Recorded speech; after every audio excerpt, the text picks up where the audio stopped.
Trouve qu'un propriétaire a de la misère avec CBS, êtes-vous étonné? Et quand on a fait enquête, joueurs de tambour, puis de Radio-Québec, puis de Fédération de journalistes, puis de Commission des droits, ça colle auprès de ces maudits caves qui sont pas capables de faire la part des choses. Quand je sais, je dis, je répète que je n'ai jamais attaqué, mais toujours défendu la communauté juive. Si j'ai le droit de dire que vous êtes des paranoïaques, j'espère qu'on est encore en maudite société liberté dans ce monde. Si je dis que je ne veux pas être associé aux charognards, c'est que j'ai des raisons profondes et professionnelles pour ne pas être associé aux charognards. Je veux bien dire que Proulx, c'est une grande gueule. Proulx se bat. Proulx malmène les politiciens. Proulx rit des politiciens. Oui, puis il fait bien. Il n'y a pas d'autre chose à faire. Mais Proulx ne rentre pas dans la vie privée des politiciens. Jamais.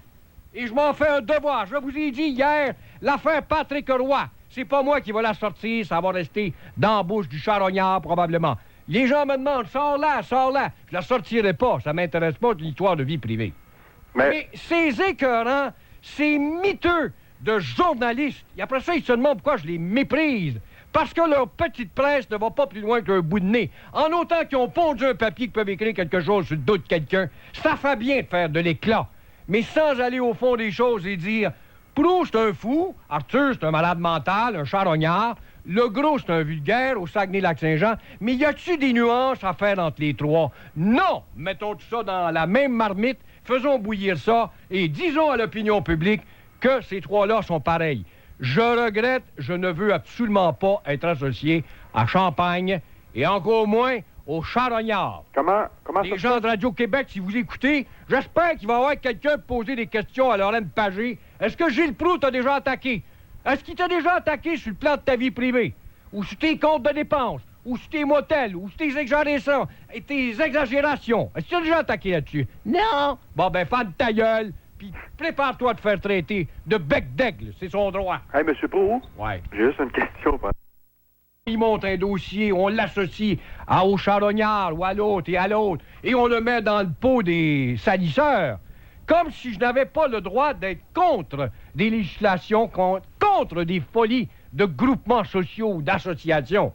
Non, faudrait au Québec qu'on se taise et qu'on ressemble à la médiocrité, la complaisance, le parasitisme, la tricherie sur laquelle on ferme des yeux depuis nombre d'années. C'est ça qu'il faudrait qu'on fasse. Et quand je vous dis, il me reste 2 ans et demi à endurer ce maudit, parce que vous pensez que j'ai une belle carrière, c'est le fun, t'as un micro, puis tu frappes fort, puis envoie donc. J'en ai ras le bol, monsieur, j'en ai plein le casque de faire ce genre d'émission. Pensez-vous que j'aurais pas aimé mieux, moi aussi, avoir une chance de percer, faire d'autres choses, faire de la pédagogie à la télévision ou à la radio, mais il n'y a pas de place pour ça. Faire de l'histoire à la radio, faire de l'élévation de la connaissance à la télévision. Oh, ça pogne pas, on n'a pas d'auditoire pour ça. Alors, Proulx, reste dans ta critique, et puis on va te cataloguer. C'est ça qu'on dit. Monsieur, je suis obligé de vous couper, malheureusement, le robot me crie après. Forgette, ici, il a mis... Non! Monsieur Forgette, cessez! Tout, Général Mondeux, je vous écoute actuellement dans l'usine et Momo est dans son auto. En train d'écouter, ne comprend rien, Momo, par exemple. Momo est l'ami des serins. C'est tout ce qu'il aime, Momo, et les petits plats. Monsieur Proulx, est-ce qu'il n'aurait pas été plus utile, lors de l'élection de lundi dans Pointe-aux-Trembles, d'avoir à Québec un député de Mario Dumont, plutôt que d'avoir une autre dame du Parti des Québécoises? Moi, j'aime beaucoup Nicole Léger, je la connais.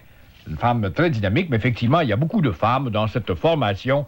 Et je pense que ça aurait été un apport de grossir, en tout cas, les rangs de Mario Dumont, qui en a bien besoin. Il est à peu près le seul, avec sa formation, à avoir des idées nouvelles, mais qu'on n'ose pas promouvoir parce qu'il est isolé et n'a pas les moyens de les promouvoir, étant à la tête d'une formation qui n'est pas assez dense et assez forte.